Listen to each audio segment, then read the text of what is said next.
A.J. Brown recently admitted that his relationship with Jalen Hurts isn't what it used to be. Now, Jalen is finally breaking his silence, and he's revealing exactly why the two stars have grown apart. And if what he is saying is true, the situation in Philadelphia may be worse than people realized. Not even 24 hours after getting traded by the Philadelphia Eagles to the New England Patriots, A.J. Brown addressed his relationship with Jalen Hurts. During a sit-down interview with Maria Taylor, Brown was asked about his now former quarterback, and the superstar wide receiver got as honest as ever. What he said stopped people in their tracks. Brown confirmed that his relationship with Hurts wasn't as strong as it once was, but he also dispelled the notion that he holds any animosity toward Hurts. He looked Maria Taylor in the eye and laid it out plain. Not as close as we once were. I believe that's fine. There's no bad blood. There's actually a lot of love. I love him. I love him to death. That's the sentence everyone locked onto. Not as close as we once were. For years, this had been the rumor swirling around the Eagles. Now the man himself confirmed it on camera, not even a day after the trade dropped. Brown admitted that he was confused about why his relationship with Hurts was such a hot topic in the media. I didn't truly understand why our friendship became the center of everyone's attention when it came to football, because looking back on it, we haven't been as close as we were a couple of years now.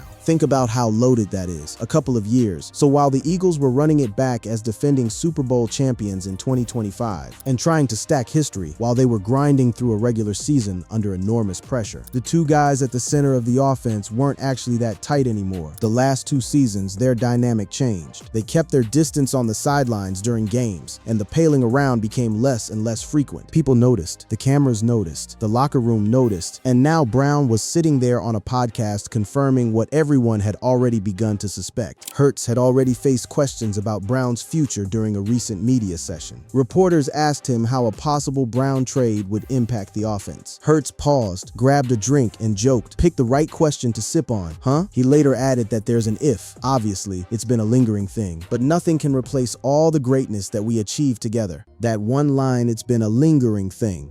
Hurts, a man of very few words, a man who almost never gives anything to the media, admitting that something has been lingering. That tells you the story didn't start last week. It didn't start last season. This goes back further than most people realize, and Brown, now across the country with a new team, confirmed it without flinching. Brown and Hurts played together for 4 seasons, with the wide receiver joining the Eagles, after he was traded from the Tennessee Titans in 2022. Together, the pair appeared in 2 Super Bowls with a win in Super Bowl licks, against the Kansas City Chiefs in 2025. 2 Super Bowl trips, 1 championship, franchise records, and now a public confirmation that behind all of that, the friendship had been fraying. Last season, the Eagles' run to repeat fell short, losing to the San Francisco 49ers in the wild card round. That loss marked the end of Brown's time in Philadelphia, with trade rumors swirling shortly after. And as the rumors began, Brown shared that he told his agent he didn't want to be with the Eagles anymore. So by the time the dust settled, both men had essentially acknowledged it. The friendship cooled. The relationship became something else entirely. And now one of the most talked about pairings in the NFL, a pair that had been inseparable since before either of them ever snapped a pro football, was finished. To understand how 2 people drift this far apart, you have to understand how close they actually were. Already committed to Alabama in the fall of 2015, Hurts said his first interaction with Brown came on social media. The two kept in contact throughout their senior years as Hurts, who starred at Channelview, Texas High School, sought players to join him in Tuscaloosa. Hurts enrolled early at Alabama and was on campus when recruiting trips started, and served as Brown's campus host. 2 kids from different parts of the South, one from Texas, one from Mississippi. And the thing that connected them wasn't the NFL or fame or money. It was a recruiting visit where a teenager decided to show another teenager what Alabama was all about. That's where this whole thing was born. We just hit it off. Brown said, "I just kind of gravitated towards him because he's a good person. Most importantly, I think people can recognize good people when they see them. You could feel that vibe from him. And I think it just started from that visit." Hurts' efforts to convince Brown to play for the Tide were unsuccessful, but they had instant rapport and stayed in touch. Brown invited Hurts to work out with him in Starkville, an hour's ride from Tuscaloosa that summer. So even when Brown didn't choose Alabama, the bond didn't break. They worked out together in the off seasons. They talked regularly. Brown ultimately made the decision to play college football at Ole Miss, forging his own path while maintaining a strong bond with Hurts. Despite attending different universities, Hurts and Brown always harbored hopes of playing alongside each other in the NFL. Brown's admiration for Hurts ran deep. He watched as his friend was benched in the national championship against Georgia for Tua Tagovailoa. During the 2017 season, lost the starting job in 2018, and then led Alabama to an SEC championship win over that same Georgia team later that season. When Tagovailoa went down with an injury, to overcome the benching, to persevere, Hurts often turned to Brown for counsel, an ear, a distraction, unwavering.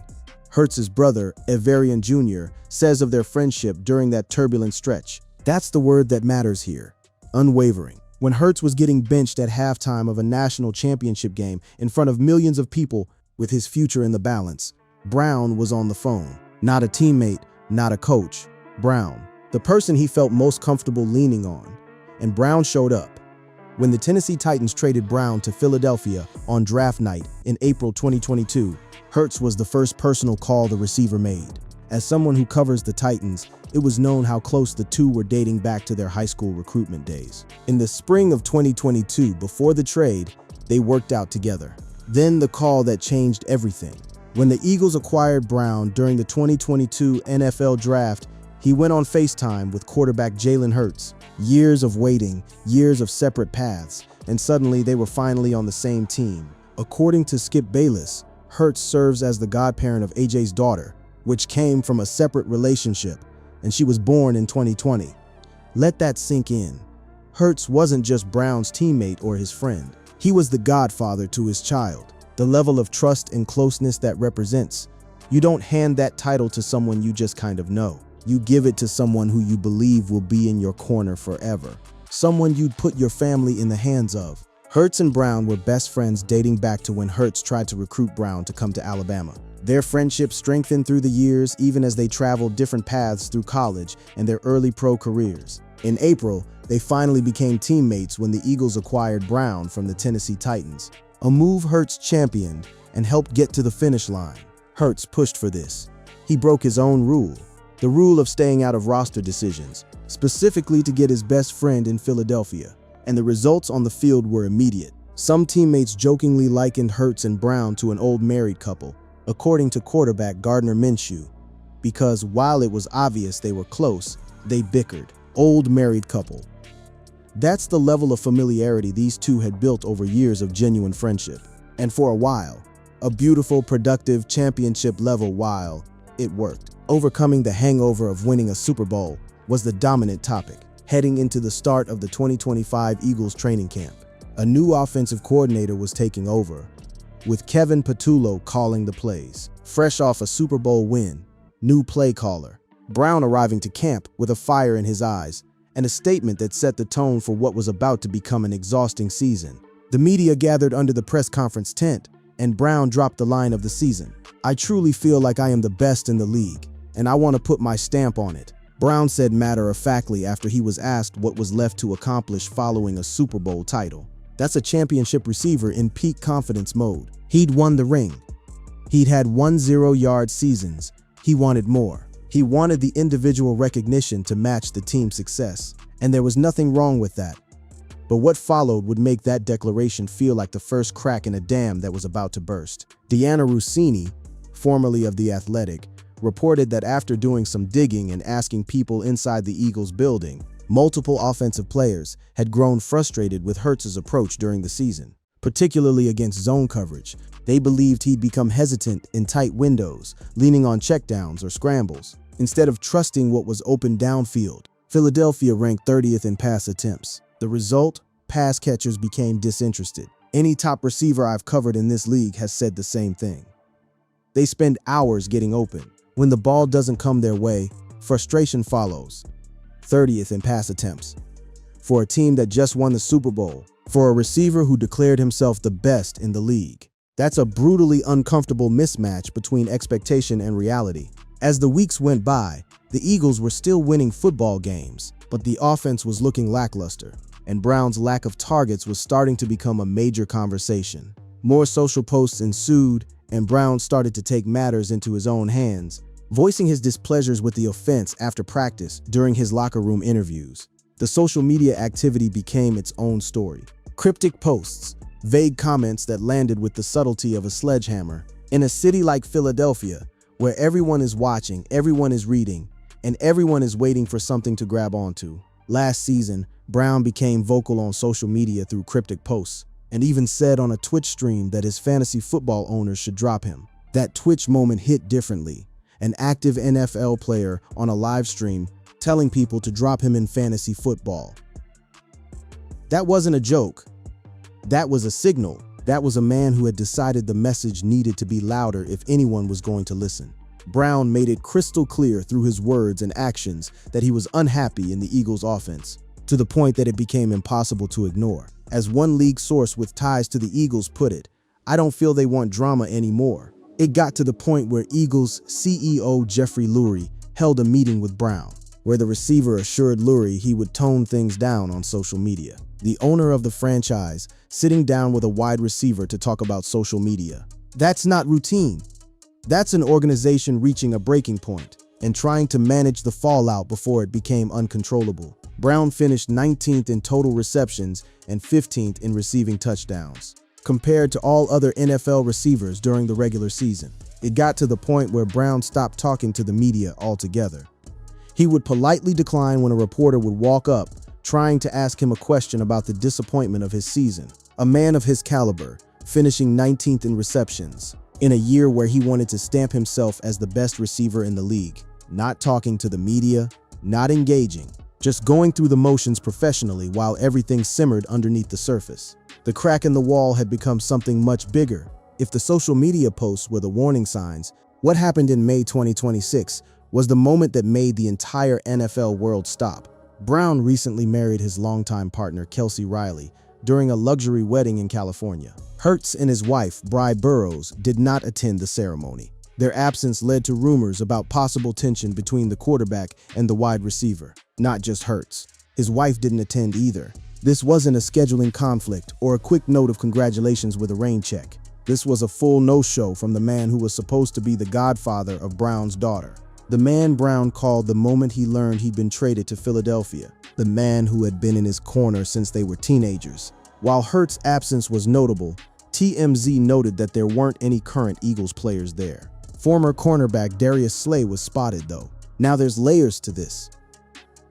Because it wasn't just Hurts who wasn't there. No current Eagles were in attendance. So on one hand, you could try to argue it away as a team thing, a scheduling thing, a broad non-attendance by the roster. But the conversation always came back to one name: Hurts, because of the history, because of the godfather relationship, because of everything those two were supposed to represent together. The gas burner was turned up to high as Brown's mid-May wedding was not attended by Hurts, while several current and former Eagles teammates were there. Wait. Correction reports and the subsequent coverage actually specified former teammates were there. So while current Eagles weren't present as a group, there were people from Brown's broader football world who made the effort. The one glaring absence, the most important one, was the quarterback. Skip Bayless went on the arena gridiron and said what a lot of people were thinking, but couldn't quite bring themselves to say out loud. According to Bayless, Hurts is the godparent of AJ's daughter, and they had, about 3 years ago, a personal issue. Just calling it that. Between the two of them, that was so bad that the fence never quite got mended on AJ's part. They did make enough peace with each other that obviously they did win a championship together. There it is. A personal issue so bad the fence never got mended. And Bayless didn't stop there. Jalen and AJ had a serious issue off the field. I tried to defend Jalen on this, and I can't, because it was reiterated to me last night. Jalen started it. Bayless declined to reveal specific details about the reported conflict, but suggested that it may have caused lasting emotional damage. He even hinted that the situation affected on-field chemistry for the Birds, which limited their offensive effectiveness. I don't want to go into the gory details, but it was Jalen who started the issue, the beef. They tried to make amends. Jalen apologized. They tried to get back on the same professional page. But you know, and I know, when something like that happens off the field, it never goes completely away. Jalen started it and never fully fixed it. That sentence carries enormous weight, because here's what we know happened next. They won a championship anyway. They stood on that field in New Orleans and won Super Bowl licks together. Hurts was the Super Bowl MVP. Brown had 3 catches, 43 yards, and a score in the win over the Kansas City Chiefs. They hugged on the field. The photos exist. And yet, according to Bayless, beneath the confetti and the rings and the trophy, the fence was still broken. Hurts later added about the Brown trade situation. There's an if. Obviously, it's been a lingering thing. But nothing can replace all the greatness that we achieved together. He also congratulated Brown on his marriage and said he admired the wedding photos. I saw how beautiful the pictures came out at his wedding, Hurts said. I'm very happy for him and his wife and his family. He found out about the wedding through pictures. That's where their relationship had arrived. The godfather of your child finding out about your wedding through photos on social media. That's not drift, that's a wall. The Eagles traded their star wide receiver to the New England Patriots for a 2028 first-round pick and a 2027 fifth-round pick pending a physical. That was the headline. That was the transaction. But everyone knew what it really was. The official, contractually binding end of a partnership that had been dissolving from the inside for years. After months of speculation, the Eagles completed the trade, about a half hour after it went down. Eagles GM Howie Roseman finally acknowledged that Brown wanted a fresh start elsewhere. Roseman had spent months deflecting with the same corporate non-answer every time a reporter asked about Brown's future. For months, Roseman responded to questions about Brown's future in Philadelphia with the same stock answer. He's a member of the Eagles. Well, that's not the case anymore. Brown told Taylor it wasn't a specific moment. I would say I think at the end of the season, I just realized that I felt like my time was up. His time was up. 4 seasons. 2 Super Bowl runs. A championship. He'd spent 4 seasons in Philadelphia, accumulated over 5,000 receiving yards and won a Super Bowl. And yet he sat there and said, my time was up. Not. They pushed me out. Not. The offense failed me. My time was up. That's a man who had made peace with a decision that had been building inside him for a long, long time. Brown shared that he told his agent he wanted out. Just talked to my agent, had a one-on-one sit-down, and he got the green light from me, Brown said. I was kind of behind the scenes. I wasn't pushing anything, and he worked his magic, you know? So, we're here. He'd made up his mind. And then, in a move that felt symbolic, Brown deleted his X account right before the news broke that the Eagles were trading him to the Patriots. Clean slate. No more cryptic posts. No more Twitch streams. No more Philadelphia media grind. Just him, a fresh start in New England, and Mike Vrabel, the head coach who once had him in Tennessee and wanted him back. In New England, Brown would reunite with Vrabel, who coached him earlier in his career with the Tennessee Titans. Brown talked about the 2025 season and the expectations on the team after winning Super Bowl licks. He admitted that it was wrong to publicly air his frustrations on social media, but he also let it be known that his comments in the media were purposeful. It was a strategy. I knew if I say something in the media, I know it's going to propel us to work on it, because now everybody is talking about it, Brown said. So even the social media chaos, the posts people call divisive, Brown is reframing as intentional captaincy. He saw a problem. He believed shouting about it in public would force the organization to address it, and he pulled the lever. Whether you agree with the method or not, that's a man who cared deeply about winning and about the standard of the offense he was part of. Now, on the other side of that trade, Jalen Hurts faces his own questions. For the Eagles, this is a solid result considering the team and player had reached the end of their time together. They're worse at receiver without Brown than they were with him. But the team had been preparing for this trade. It drafted Mekhi Lemon in the first round and traded for Dontavion Wicks. With Devonta Smith ascending into the clear WR1 role, the Eagles are still okay here. Smith had played second fiddle to Brown over the past 4 seasons in Philadelphia, but now he'll have a much larger role in the offense under new coordinator Sean Mannion. Some within the Eagles organization believe Smith could have a similar jump in production to what Jackson Smith-Njigba had with the Seattle Seahawks once the team moved on from DK Metcalf. So the Eagles' plan is already in motion.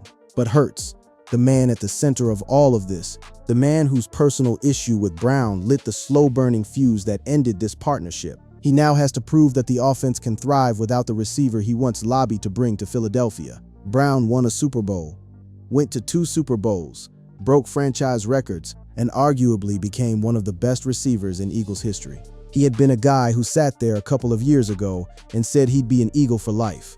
He signed that contract extension after 2024 and told everybody he wanted to retire in midnight green. And now 2 years later, he wanted out this badly. That part still didn't sit right with many observers. Something happened behind the scenes, whether it was with Hurts, Nick Sirianni, Howie Roseman, or some combination.